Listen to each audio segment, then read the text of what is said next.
There are certain nights in a man's life when he realizes, without a doubt, that he does not belong, that he is a guest in his own marriage, a tolerated presence in a world where every glance, every word, every smirk is a reminder that he is the outsider. That night, sitting at an absurdly overpriced restaurant with my wife and her family, I felt it in my bones. The place reeked of wealth, crystal chandeliers, candlelit tables draped in pristine white, servers moving like shadows in their black uniforms, carrying plates of steak that cost more than my car payment. It wasn't my kind of place. If it were up to me, we'd be eating at a cozy, mid-range steakhouse where I didn't have to pretend to enjoy conversations about designer handbags and exclusive vacation resorts. But it was never up to me. Claire, my wife, was in her element. She sat between her sister, Ivy, and their mother, Eleanor, both of them dressed in the kind of dresses that looked simple but cost a fortune. Claire's father, Charles, a man whose presence always felt more like a board meeting than a family gathering, sat across from me, his expression unreadable as he sipped his whiskey. I focused on my steak, chewing slowly, ignoring the subtle barbs Eleanor had been throwing at me all night. "So, still working that same job?" she asked, her voice dripping with polite contempt. I nodded, not bothering to look up. "Yes, still at it." I heard they're laying people off in your field. You must be worried." I swallowed my frustration with a sip of water. Claire didn't come to my defense. She never did when it came to her mother. Instead, she smirked, twirling the stem of her wine glass between her fingers. Ivy giggled. "It must be exhausting, working so much and still barely keeping up," she added, her voice smooth, calculated. Charles simply sat back, watching like a man who already knew how the night would end. I should have seen it coming. The waiter arrived with the bill, placing the small leather folder on the table. I didn't reach for it. We had agreed to split the bill beforehand. I was already annoyed that I had to sit through this charade, but at least I wouldn't be footing the entire check for a dinner I barely enjoyed. Then Claire did something that made my stomach drop. She pushed the bill toward me. "Go ahead, pay it," she said, her voice light, amused. I frowned. "I thought we were splitting." She laughed. Not the warm, genuine laugh she used to have when we first met, but the cold, practiced kind that made my skin crawl. "It's your job to pay. If you don't like it, get a divorce. You're not part of our family anyway." The words felt like a slap. My gaze snapped up to her, then to Eleanor, who looked satisfied, and Ivy, who bit her lip to stifle a laugh. Charles simply raised his glass in silent acknowledgement. They planned this.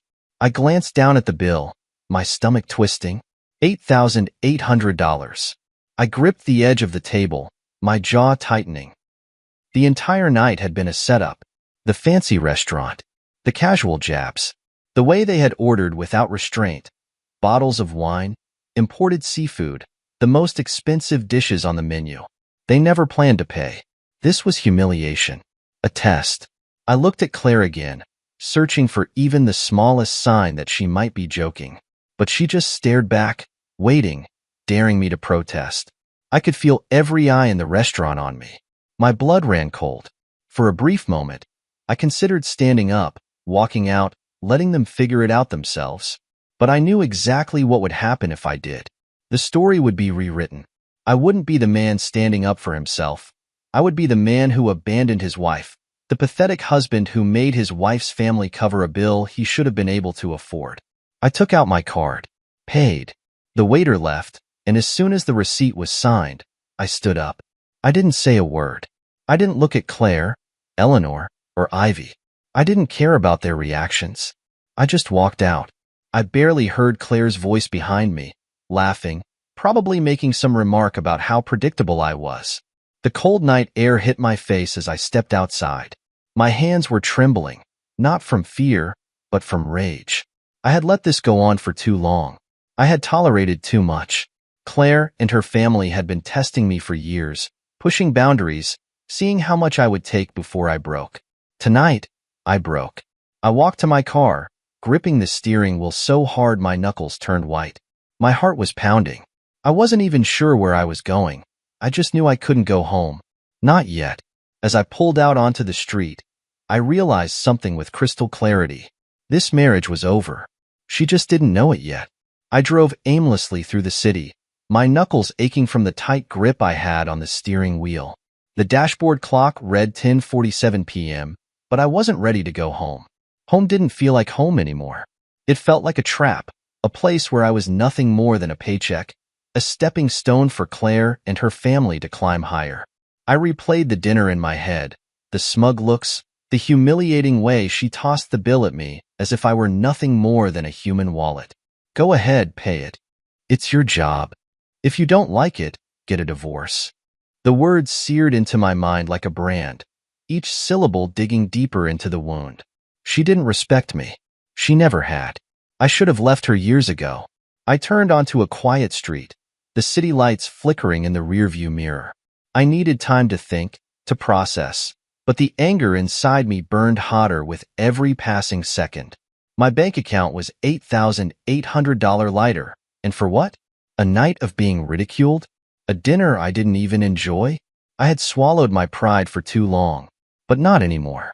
The phone buzzed on the passenger seat. Claire. I ignored it. A second time. A third. By the fourth, my jaw clenched so tight I thought my teeth might crack. She had some nerve calling me after what she pulled tonight. When it rang the fifth time, I picked up, my voice sharp and cold. What? There was no arrogance in her tone now. No condescension. Just fear. Come home. Now. My grip tightened on the phone. I should have hung up, let her sit in whatever mess she had created for herself. But something about the way her voice trembled sent a sliver of unease through me. Why? Someone broke in, she whispered. A pause. Then a click. The line went dead. I stared at my phone, my pulse hammering. For a moment, I debated whether this was just another game. A manipulation tactic, a way to guilt me into coming back. But no, this felt different. Claire never sounded scared. She never needed me for anything. And now she was begging. I made a U-turn so fast the tires screeched against the asphalt. When I pulled into the driveway, the house was eerily dark. The only light came from the dim glow of the porch bulb, casting long shadows across the front lawn. Claire stood outside, arms wrapped around herself, pacing. She was barefoot, her silk dress from dinner wrinkled, her hair disheveled like she'd been pulling at it. The moment she saw my car, she ran toward me, gripping my arm. Thank God. Thank God you're here. I didn't respond. My mind was already scanning the house, the driveway, the street behind us. Everything looked normal, but something felt off. Tell me what happened, I said, my voice level. She swallowed hard. I was upstairs changing when I heard a noise downstairs. Footsteps. Then the power went out. I frowned. Power's out. She nodded. I tried turning on the lights. Nothing worked. I grabbed my phone and hid in the closet. I studied her, looking for any sign of deception. Claire was a lot of things. Manipulative, cunning, selfish, but she wasn't a liar when it came to fear. And right now, she was terrified. I reached for the front door handle. It swung open too easily. Unlocked. My stomach tightened. Claire never left doors unlocked. She gripped my wrist. Don't go in. Call the police.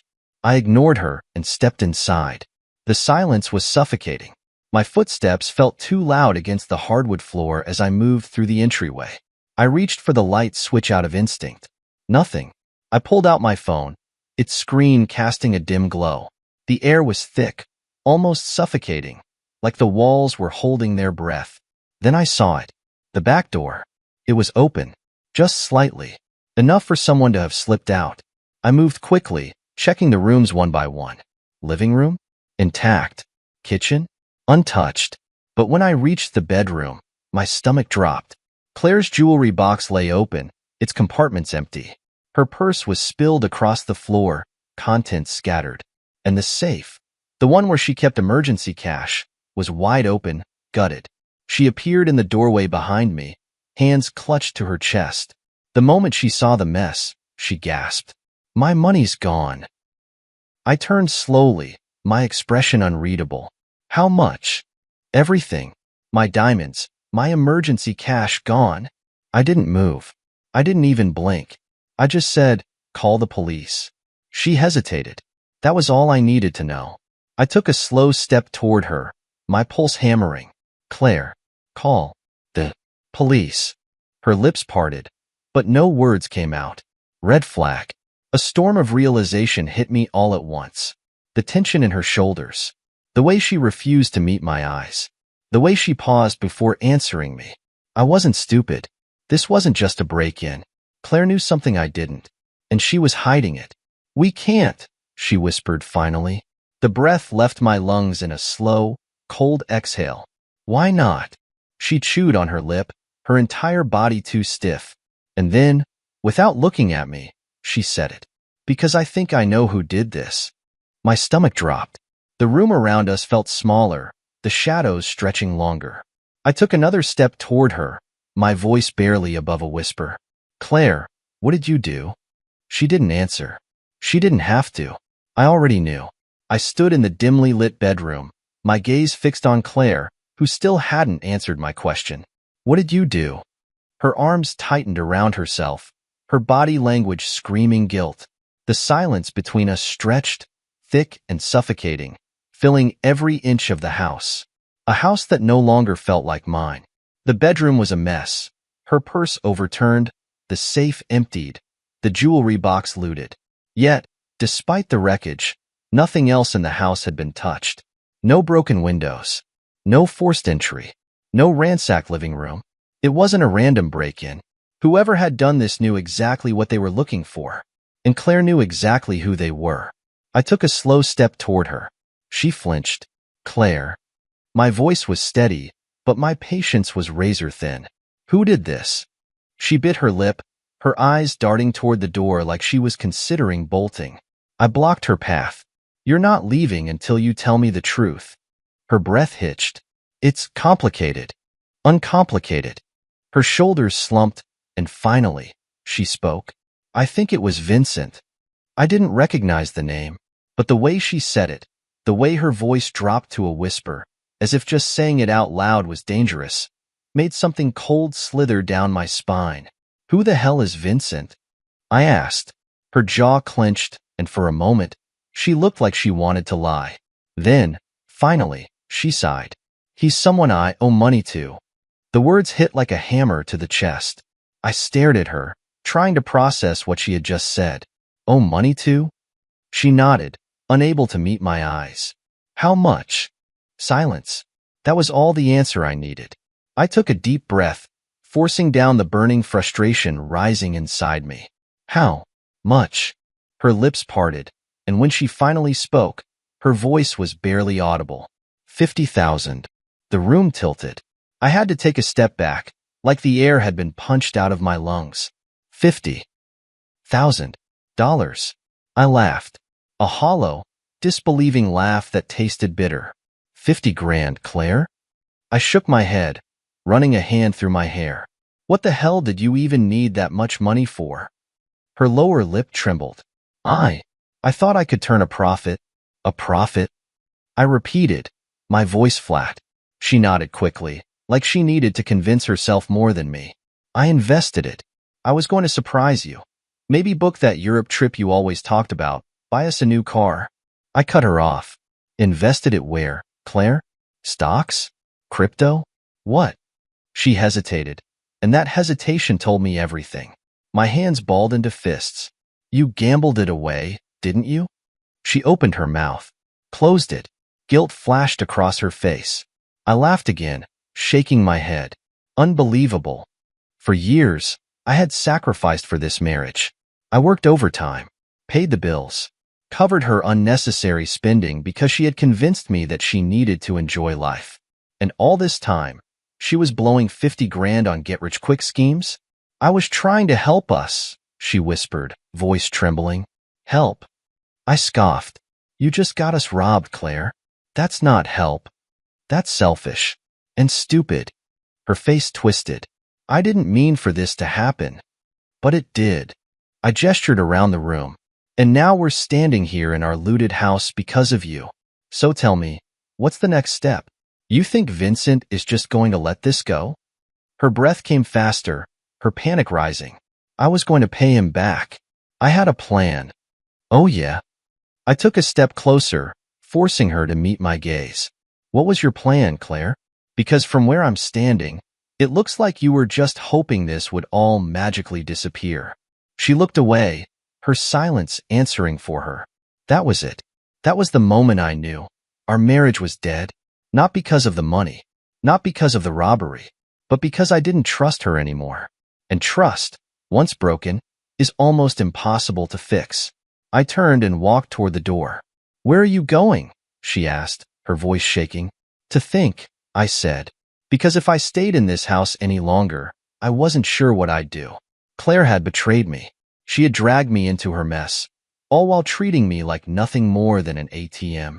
And now, someone dangerous was after her, which meant they were after me, too. I stepped outside, letting the cold night air hit my face. The street was eerily quiet. Too quiet. I glanced toward the end of the block. A black SUV was parked there, its headlights off. A bad feeling crawled up my spine. I turned back to the house, my mind racing. Claire had lied to me. She had gambled away 50 grand. She had brought danger to our doorstep. And the worst part? This was only the beginning. I just didn't know how bad it was going to get. I stood outside the house, staring at the black SUV parked at the end of the block. It wasn't moving. No headlights. No engine noise. Just sitting there. My pulse quickened, the weight of Claire's confession still pressing against my chest. 50 grand. She owed someone $50,000 and never thought to tell me. Not when she borrowed it. Not when she lost it. Not even when she knew she couldn't pay it back. And now? Now our home had been robbed, and some stranger in an unmarked SUV was watching us. This wasn't just about money anymore. This was about survival. I turned back toward the house, my mind racing. I had a choice. Walk away from this mess before it dragged me under, or step inside and figure out just how deep Claire had buried herself. I hated that I still cared. I hated that a part of me still felt responsible for her. I walked back inside. Claire was in the bedroom, still standing where I had left her, staring at the empty jewelry box. She looked smaller now, not the same woman who had laughed at me over dinner, pushing an $8,800 bill in my direction like it was a joke. No, this Claire was different. This Claire was scared. Good. She should be. Check everything, I said, my voice sharp, controlled. She blinked, her hands tightening around the edge of the dresser. What? Check your accounts. Your credit cards. You're safe. I want to know exactly how much is missing. She hesitated. I exhaled slowly, forcing my voice to stay level. Now, Claire. She grabbed her phone with shaking fingers, scrolling through her banking app. Her breath hitched. My checking account, it's empty. I clenched my jaw. How much was in there? Almost 8,000. A bitter laugh escaped me. 8,000. Not even close to what she owed, but still enough to sting. What about your savings? She checked, then froze. My stomach twisted. Claire. She slowly lifted her eyes to mine, and for the first time tonight, I saw real panic. They took everything. My fingers curled into fists. Everything. I turned on my heel, marching to the closet where we kept the small safe. The door was slightly ajar, the electronic keypad blinking, waiting for an input. It had been forced open. I yanked the door wider, staring inside. Completely empty. The emergency cash gone. My passport gone. A wave of cold fury spread through my veins. I turned back to Claire. How did they get the code, Claire? My voice was tight, barely containing my anger. Her face paled. I don't know. Try again. I took a slow step toward her, voice low. This wasn't a random break-in. They knew exactly where to look. They knew about the safe, the accounts, the jewelry. She swallowed hard, her eyes darting away. Claire. Her silence stretched, long and damning. Then she whispered, I told Vincent about it. The room tilted. I squeezed my eyes shut for half a second, pressing my fingers to the bridge of my nose. You what?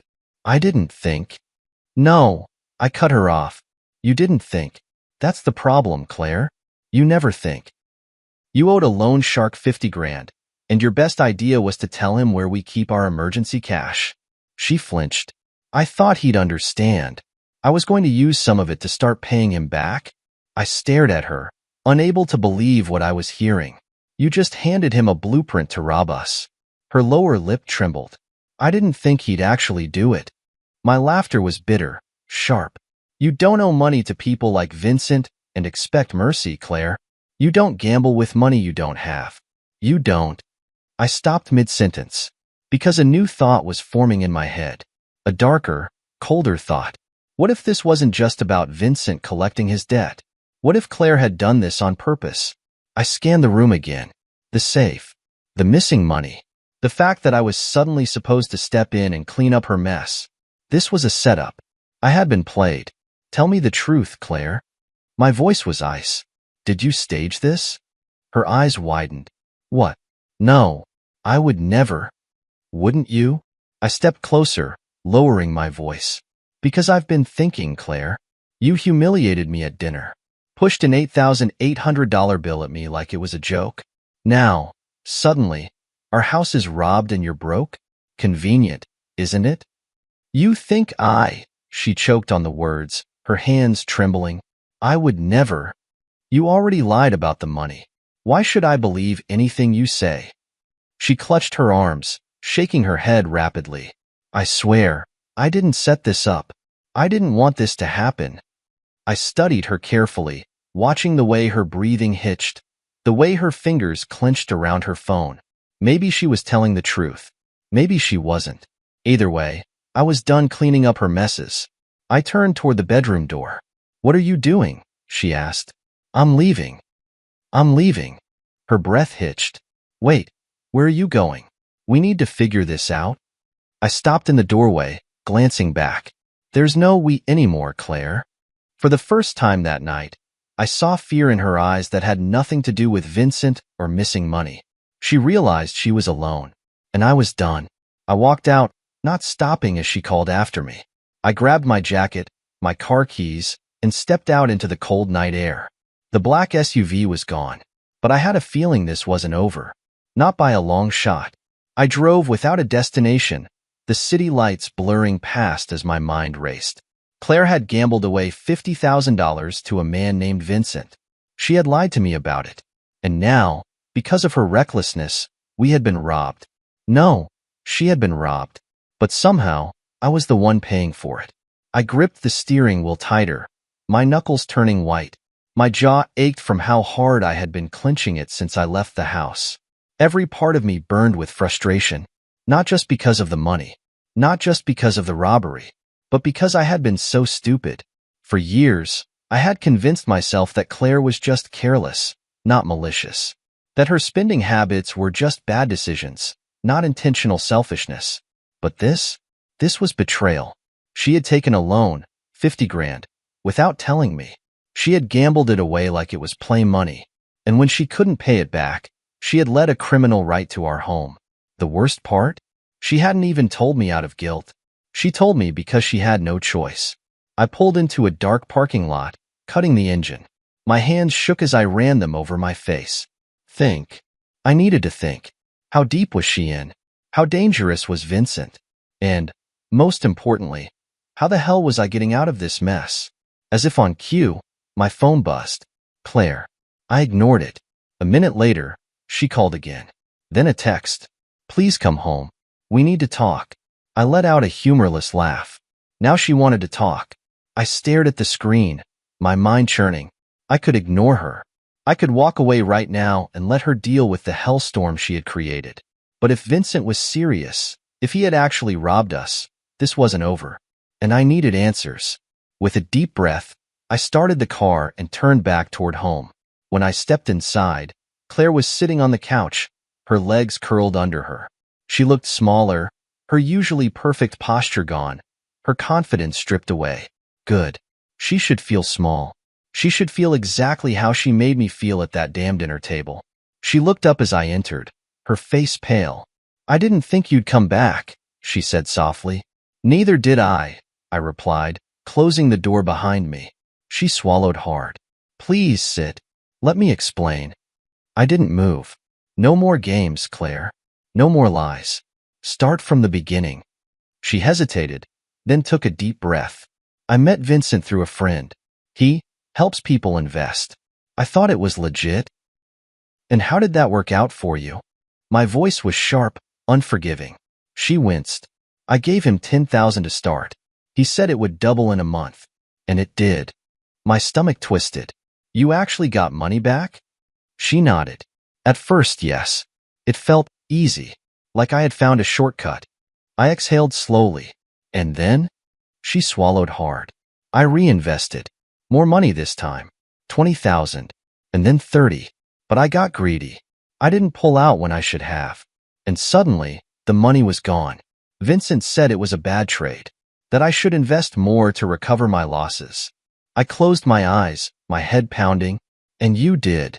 She nodded, guilt all over her face. 50 grand, Claire? You thought throwing in even more money would fix it? Tears welled in her eyes, but I didn't care. She had destroyed us with her stupidity. And when you couldn't pay him back? I pressed. Her lips trembled. He started, threatening me. My heart pounded. How? She wiped at her face, her fingers shaking. Texts. Calls. He said he'd take what he was owed. That if I didn't pay soon, he'd come collecting. I felt my blood run cold. So you told him about the safe. She nodded miserably. I thought if he saw we didn't have enough, he'd back off. But instead, he sent people to take whatever they could. I clenched my jaw, anger coursing through me. You let him inside our home, Claire. She started crying harder. I didn't know what else to do. I turned away, my hands on my hips, trying to breathe through the fury. This wasn't just a bad decision. This was betrayal. Not just to me, but to our home, to our safety. How much time did he give you? I asked after a long pause. She hesitated. That 1 second of hesitation told me everything. Claire. My voice was dangerously low. How much time? Her shoulders shook. He wants the money by tomorrow. I felt the world shift under my feet. Tomorrow? I snapped. And you're just telling me this now? She sobbed into her hands. I was scared. I grabbed the nearest chair and slammed it against the wall. It shattered into pieces, the loud crack echoing through the house. Claire jumped, gasping. You were scared? My voice was raw. You weren't scared when you were taking his money. You weren't scared when you were gambling it all away. But now that you've put both of us in danger, now you want to cry? She whimpered. Please don't yell. I exhaled slowly, forcing myself to calm down. Fine. Crying wouldn't fix this. Anger wouldn't fix this. I needed a plan. How does Vincent usually collect his debts? I asked after a long silence. She wiped her face. Sometimes, he just takes valuables. But if someone owes a lot... She hesitated again. Claire. My patience was gone. She swallowed. He makes them work for him. A sick feeling settled in my gut. Work how? She didn't answer. I already knew. Vincent didn't just loan money. He owned people. And Claire? She had just put herself on his list. The house was silent except for Claire's uneven breathing. She sat curled on the couch, her knees pulled to her chest, her hands clutching her arms like she was trying to hold herself together. I stood near the doorway, staring at her, my mind racing. Vincent wanted his money by tomorrow. We didn't have it. And now, Claire was telling me that if she couldn't pay, he'd make her work for him. She never said what that meant, but I didn't need details. I knew the type of men like Vincent. Loan sharks didn't just take back what was owed.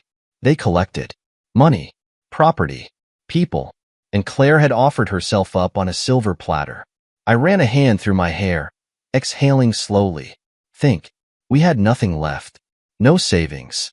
No emergency cash. I had separate accounts Claire couldn't touch, but even if I drained everything, it wouldn't add up to 50 grand overnight. And even if it did, why should I save her? She did this. She put us in this mess. She had humiliated me, lied to me, gambled away our safety, and let a criminal into our home. And now, she expected me to fix it. I clenched my jaw. No, I won't be her safety net anymore. I turned toward the stairs. Where are you going? Claire's voice was small, scared. To sleep. She flinched. But what do we do? I don't know, Claire. I didn't look at her. You figure it out. And for the first time in our marriage, I meant it. I left her sitting there, her soft cries filling the empty house as I walked away. I barely slept. Not because of Claire. Not because of the money. But because something about this entire situation felt off. The robbery. The timing. The fact that Vincent had waited until tonight to take everything. This wasn't just about debt. This was about control. He was making a statement. And men like Vincent? They didn't just take money. They took power. A chill crawled up my spine. This wasn't over. Not by a long shot. 3:12 a.m. I woke up to a sound. A knock. Slow. Deliberate. My stomach tightened. I slid out of bed silently, grabbing the bat I kept under the nightstand. The house was still dark, the only light coming from the dim glow of the street lamps outside. Another knock. 3 times. Even. Unhurried. I moved through the hallway, my heart hammering. When I reached the living room, Claire was already standing by the door, frozen. "Don't open it," I ordered. She flinched but didn't move. I stepped closer, gripping the bat tighter. The locks were still in place. "Who is it?" I called out. Silence. Then a voice. Calm. Smooth. Dangerous. "Good evening." I didn't recognize it. "We're looking for Claire." A cold weight settled in my chest. I glanced at Claire. Her face had gone pale, her fingers clutching the hem of her shirt. She knew exactly who it was. Vincent. I took a deep breath, trying to steady my pulse. "She's not available," I said evenly. A pause. Then a chuckle. "I think you misunderstand, my friend. She owes me. And I always collect." I exchanged a look with Claire. She was shaking. I turned back to the door. "She'll pay you. Just not tonight." "Oh, I know she will." Something in his tone made the hair on my arms rise. He wasn't just here to talk. He was testing me. I tightened my grip on the bat. "Come back in the morning." Another pause. Then, the sound of a lighter flicking. A deep inhale. "I think I'll wait right here." My blood went cold. Claire whimpered beside me. I leaned toward her, whispering, "Go to the bedroom. Lock the door." "No. Now, Claire." She hesitated, then ran. I turned back to the door. My mind raced. He wasn't leaving. And if I let this continue, he would push further. I had to make a choice. I unlocked the deadbolt, swung the door open. Vincent stood there, tall and broad-shouldered, dressed in all black. Behind him, 2 men stood like statues, their expressions blank. He smiled. A predator's smile. "Now, that's better," he said smoothly. I didn't step aside, didn't let him in. "You took what was in the house," I said coldly. "That should be enough." His smile widened. "It's not." He took a step forward. I didn't move. The air between us was thick, the kind of tension that only existed when 2 men knew that one of them had to break first. "She'll get your money," I said. Vincent chuckled. "Oh, I know she will. But see, I like to ensure cooperation." I clenched my jaw. "Which means?" His eyes gleamed. "Which means she starts working off the debt. Now." The rage inside me exploded. I took a step forward, gripping the bat tight. "She's not going anywhere with you." One of his men shifted. The other reached into his jacket. Vincent lifted a hand, stopping them. "You're brave." "I like that." He exhaled, flicking the cigarette onto my porch. "Fine. You have until tomorrow night. 50 grand. Cash. No more stalling." I didn't answer. He smiled. "See you soon." Then he turned, walking back toward the black SUV. His men followed. I watched as they drove off, the tension in my body coiling so tightly I thought I might snap. When I closed the door, Claire was sobbing in the hallway. I stared at her, my mind numb. Tomorrow, 50 grand. Or Vincent would own her. I should have left her to rot. But now? Now, I had one night to figure out how to end this. Because I wasn't just saving Claire. I was saving myself. I locked the door behind me and stood in the dimly lit hallway, my chest rising and falling with each heavy breath. Vincent was gone, for now, but his words still clung to the air like smoke, suffocating, unshakable. Tomorrow night, 50 grand. No more stalling. $50,000. In 24 hours. It wasn't possible. And yet, If I failed, Claire wouldn't be the only one suffering. I turned to look at her. She sat curled against the wall, her arms wrapped around her knees, her entire body trembling. I should have felt sorry for her, but I didn't. She had done this to herself, to us. And the worst part? I wasn't sure if she even cared. "You lied to me," I said, my voice low, controlled. She sniffled but didn't respond. "You lied about the money. About Vincent. You let him inside our home." I took a step closer, my fists clenched. "And now you're expecting me to fix it?" Her head snapped up, her tear-streaked face twisting with something ugly. "I didn't expect any of this to happen," she snapped. I laughed, a sharp, bitter sound. "You didn't expect to lose 50 grand? You didn't expect a loan shark to come after you?" I shook my head. "You gambled, Claire, and you lost." She glared at me, her fear momentarily replaced with something else, resentment. "Oh, so now you're the perfect husband? Like you've never made mistakes?" I took a slow, deliberate step toward her, my voice dropping. "My mistakes didn't get us robbed.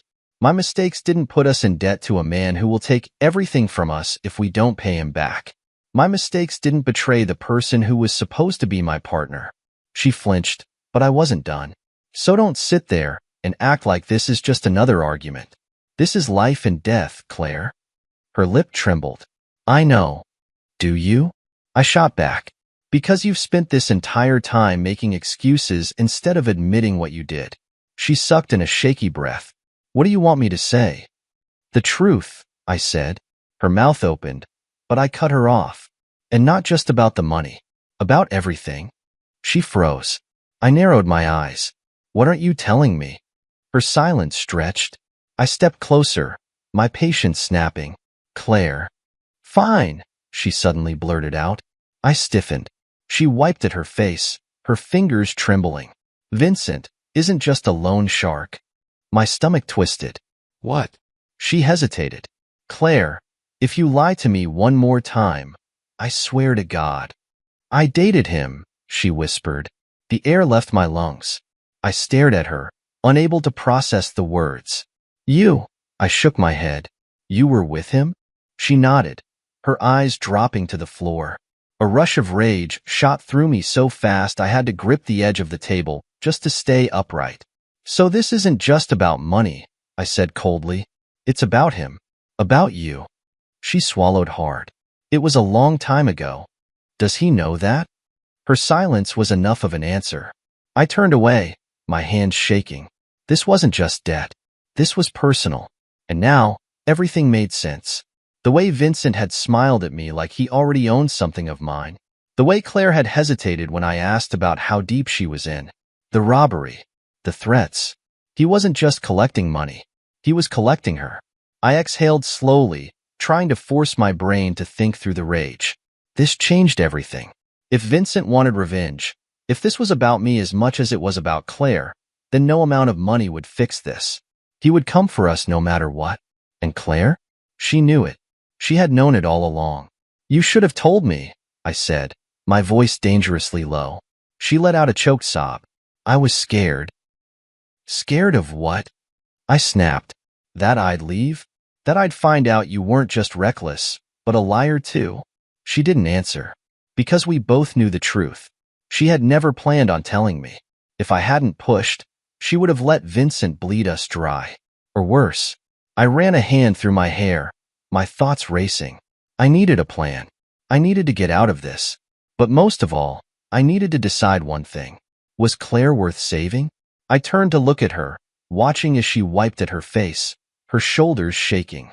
She looked pathetic, small, and for the first time in years, I didn't feel the urge to comfort her. I felt nothing at all. "I'll handle this," I finally said. Her head snapped up. "How?" "Don't worry about it." She swallowed. You're not going to do anything crazy, are you?" I met her gaze, my expression unreadable. "Go to bed, Claire." She hesitated. "But now." She jumped at the sharpness of my voice. Without another word, she hurried upstairs, leaving me standing in the dark. I closed my eyes, exhaling slowly. This was the moment. The moment I stopped being the fool in this marriage. The moment I stopped cleaning up her messes.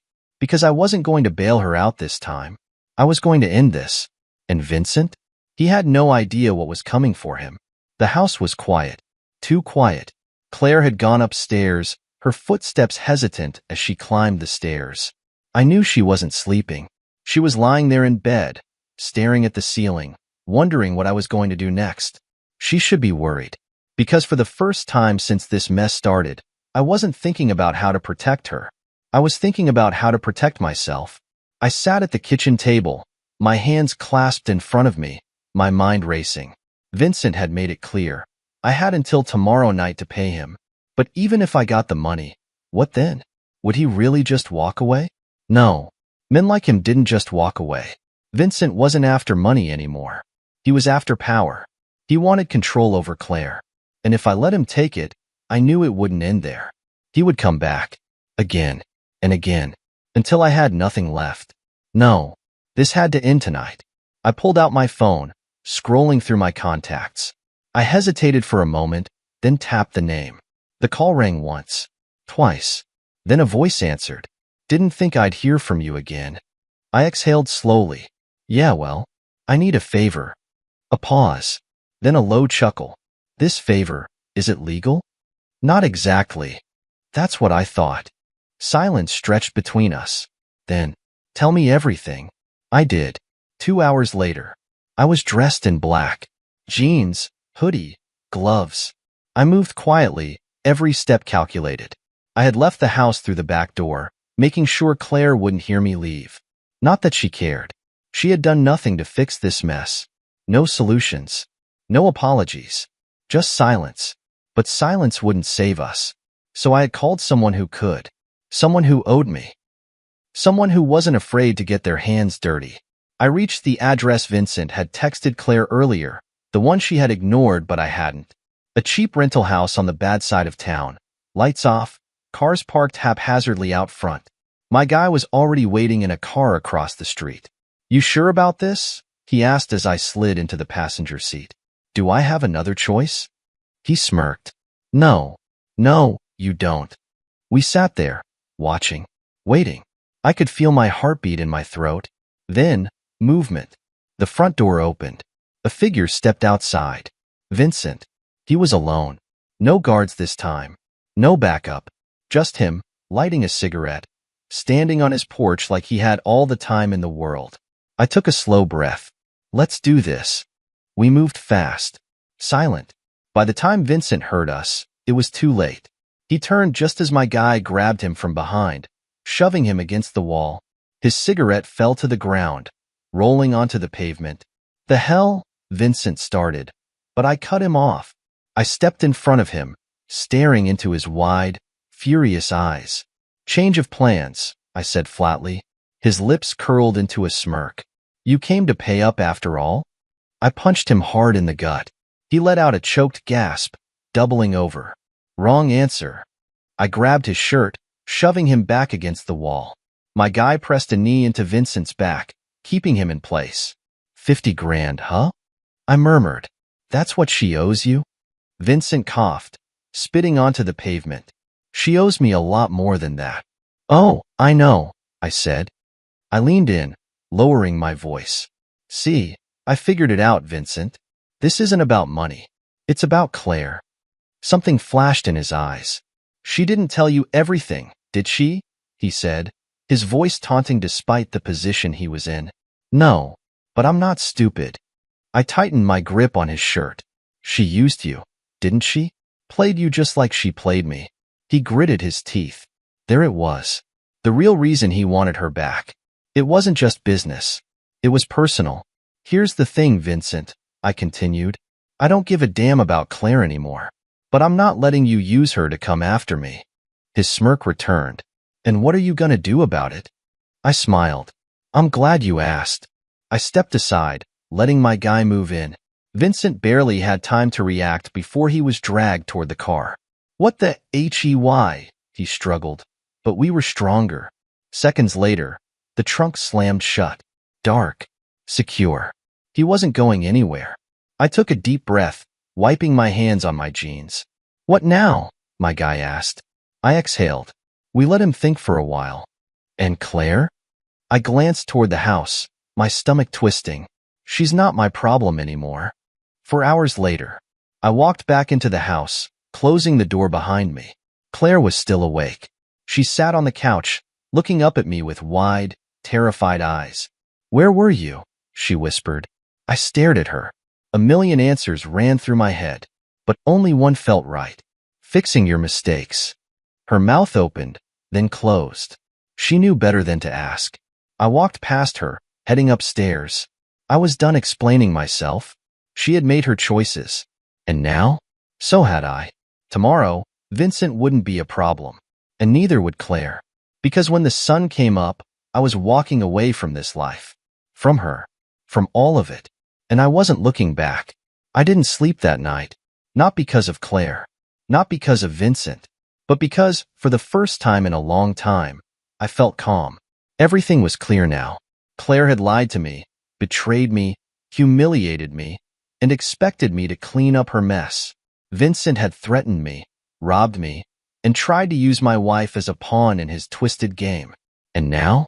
Now, I had turned the tables. Vincent was gone. And Claire? She would be next. The first light of dawn crept through the curtains as I stood in front of the bathroom mirror, staring at my reflection. I looked different. No more tension in my jaw. No more anger simmering beneath my skin. I looked like a man freeing himself. A knock at the door. Soft. Hesitant. "Claire, are you awake?" she called. I wiped my face with a towel, then opened the door. She stood there in an oversized sweatshirt, her arms wrapped around herself, her face pale from a night of no sleep. "You left last night," she said carefully. "Where did you go?" I stared at her for a long moment. Then I stepped past her. No answer. No reaction. Just silence. That's when she panicked. "Wait!" She grabbed my arm. "What's going to happen to Vincent?" I turned my head, slowly. "Why do you care?" Her grip loosened. I just want to know if we're safe." I smirked. "We." She flinched at the way I said it. I pulled my arm away and walked toward the kitchen, making myself a cup of coffee as if nothing was wrong. As if we were a normal husband and wife, waking up for a peaceful morning together. Claire hovered nearby, watching me, waiting for an explanation. She wouldn't get one. She didn't deserve it. Instead, I sat down at the kitchen table, sipping my coffee, letting the silence stretch. "You're scaring me," she admitted. I glanced up at her, my face blank. "Good." Her breath hitched. "What does that mean?" I set my mug down, tilting my head. "You're not stupid, Claire." A pause.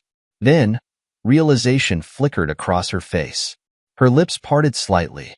"You did something." I smiled. She took a slow step backward. What did you do?" I exhaled, leaning back in my chair. "Let's just say Vincent won't be bothering us anymore." She swallowed hard. "You." "No." I cut her off. "I didn't kill him, if that's what you're thinking. But let's just say, he won't be making threats anytime soon." She looked at me like I was a stranger. Maybe I was. Maybe I had become someone new. Someone who didn't let himself get used. Manipulated. Controlled. Claire let out a shaky breath, running a hand through her hair. "So it's over," she whispered. I chuckled. The audacity. "For me, yes," I said. She blinked. "What do you mean?" I stood, grabbing my coffee mug and walking toward the sink. "I mean I'm done, Claire." Her face paled. "Done?" I turned to face her, my voice calm, unshakable. "I'm leaving." The words hit her like a slap. She took a step forward, her eyes wide. "Wait, no, you can't just." "I can," I said firmly. "And I am." She shook her head, panic flashing across her face. "We can fix this," she pleaded. I almost laughed. "Fix what? The debt? The lies? The fact that you let another man into our home and thought I'd just keep forgiving you?" Tears filled her eyes. "I made mistakes." "No, Claire," I said coldly. "You made choices." She pressed a hand to her mouth, her whole body trembling. I walked past her, heading toward the bedroom. I grabbed the small bag I had packed last night. Not much, just clothes, my essentials, my passport. Everything else? She could keep it. I didn't want anything that tied me to this life anymore. Please, Claire whispered behind me. I zipped up my bag. She walked toward me slowly, her eyes desperate. Don't do this. I can fix it. I can. No, Claire, I interrupted. Her breath hitched. You had your chance. Over and over again.